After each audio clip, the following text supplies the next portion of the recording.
കൊച്ചി പനങ്ങാട് പോലീസിന്റെ കസ്റ്റഡിയിൽ നിന്ന് ചാടിപ്പോയ പ്രതിയെ സാഹസികമായി പിടികൂടി. സംശയാസ്പദമായി കണ്ടെത്തിയ കണ്ടെയ്നറിൽ നിന്ന് പിടികൂടിയ 3 രാജസ്ഥാൻ സ്വദേശികളിൽ ഒരാളാണ് ചാടിപ്പോയത്.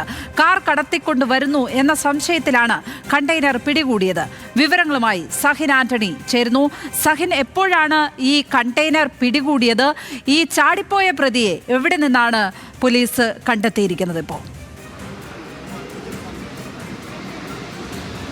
ലക്ഷ്മി, ഇന്ന് പുലർച്ചെ 2 മണിയോടുകൂടിയാണ് ഈ കണ്ടെയ്നറിൽ 3 പേരെ, ഒരു രാജസ്ഥാൻ സ്വദേശിയും ഒപ്പം തന്നെ 2 ആന്ധ്രാപ്രദേശ് സ്വദേശികളും അടക്കം 3 പേരെ പോലീസ് പിടികൂടുന്നത്.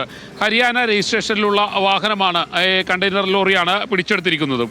ഇതിൽ കൃഷ്ണഗിരി, തമിഴ്നാട് കൃഷ്ണഗിരിയിൽ നിന്നുമുള്ള ഒരു സന്ദേശം ലഭിക്കുകയാണ്. പോലീസ് സന്ദേശം കേരള പോലീസിന് ലഭിക്കുകയാണ്. അതിങ്ങനെയായിരുന്നു: ഈ കണ്ടെയ്നറിൽ, ഈ കാണുന്ന ഹരിയാന രജിസ്ട്രേഷനിലുള്ള കണ്ടെയ്നറിൽ ഒരു കാർ അവിടെ നിന്നും കടത്തിയിട്ടുണ്ട്. ഈ കാറ് ATM കൊള്ളയ്ക്ക് ഉപയോഗപ്പെടുത്താൻ സാധ്യതയുണ്ട് എന്നുള്ളതായിരുന്നു. രാജസ്ഥാൻ രജിസ്ട്രേഷനിലുള്ള ഈ വാഹനമാണ് ഈ കാണുന്നത്. ആ വാഹനത്തിൻ്റെ നമ്പർ കൃത്യമായി തന്നെ പോലീസ് നൽകിയിരുന്നു. ഇതിൻ്റെ അടിസ്ഥാനത്തിലാണ് ഈ വാഹനം ഇന്നലെ പുലർച്ചെ 2 മണിക്ക് ശേഷം ഈ വാഹനം പിടികൂടുന്നത്. ഈ വാഹനത്തിൽ നേരത്തെ അറിഞ്ഞ പ്രകാരം 3 പേരായിരുന്നു ഉണ്ടായിരുന്നത്. ഇവരെ പനങ്ങാട് പോലീസിലെത്തിച്ച് ചോദ്യം ചെയ്തു. ഈ ചോദ്യം ചെയ്യുന്നതിനിടയിലാണ് ഈ സംഘം, ഈ 3 പേരിൽ ഒരാൾ, കാണുന്നത് പോലെ തന്നെ ഇതാണ് ഈ പനങ്ങാട് പോലീസ് സ്റ്റേഷൻ എന്ന് പറയുന്നത്. ഈ ഭാഗത്താണ്. അവിടെ ഈ 3 പേരിൽ ഒരാൾ ചാടി രക്ഷപ്പെടുകയായിരുന്നു ഉണ്ടായിരുന്നത്. ആ 3 പേരിൽ ഒരാൾ പോലീസ് സ്റ്റേഷൻ്റെ പിന്നാമ്പുറത്തുകൂടി, അതിലെ പിൻഭാഗത്തുകൂടി ചില്ല് തകർത്തുകൊണ്ട് ചാടി രക്ഷപ്പെടുകയാണ് ഉണ്ടായത്. ഇയാളെ പിന്നീട് പോലീസ് നടത്തിയ പരിശോധനയിൽ ഇയാളെ പിടികൂടുകയും ചെയ്തിരുന്നു. ഈ 3 പേരെയും വിശദമായി ചോദ്യം ചെയ്യുകയാണ്. ഈ 3 പേരെ ചോദ്യം ചെയ്യുമ്പോൾ പോലീസിനുള്ള സംശയം എന്ന് പറയുന്നത്, മുൻപ് തൃശ്ശൂരിൽ ഇത്തരത്തിലുള്ള ഒരു ബാങ്ക് റോബറി നടന്നിട്ടുണ്ട്, ATM റോബറി നടന്നിട്ടുണ്ട്.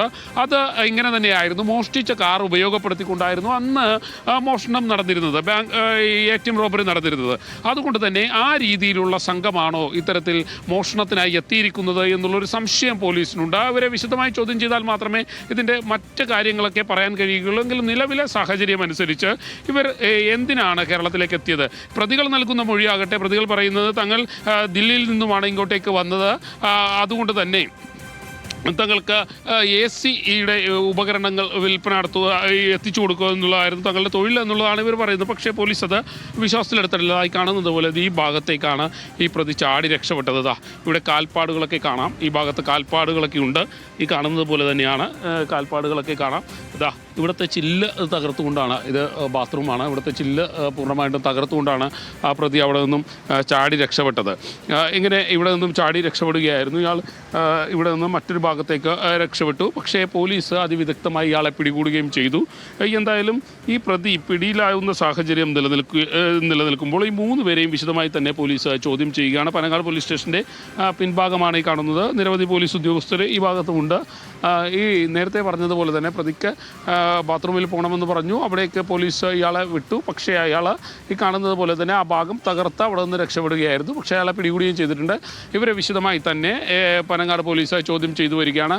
നേരത്തെ തമിഴ്നാട് പോലീസ് നൽകിയ വിവരത്തിൻ്റെ അടിസ്ഥാനത്തിൽ ഈ കാർ ഇതുവരെ കണ്ടെത്താൻ കഴിഞ്ഞിട്ടില്ല. കാറ് കേരളത്തിൽ മറ്റെവിടെയോ കൊണ്ട് ഇവരെ ഇറക്കിയിരിക്കാം എന്നുള്ളൊരു സംശയമാണ് പോലീസിനുള്ളത്. അതുകൊണ്ട് തന്നെ ഇവരെ ഇനിയും വിശദമായി ചോദ്യം ചെയ്യേണ്ടിയിരിക്കുന്നു. എന്തായാലും ഇപ്പോൾ അസിസ്റ്റന്റ് കമ്മീഷണർ ഇങ്ങോട്ടേക്ക് എത്തിയിട്ടുണ്ട്. അദ്ദേഹം ഇവരെ ചോദ്യം ചെയ്തതിന് ശേഷം മാധ്യമങ്ങളുമായി പ്രതികരിക്കുമെന്നാണ് മനസ്സിലാക്കാൻ കഴിയുന്നത്. ലക്ഷ്മി.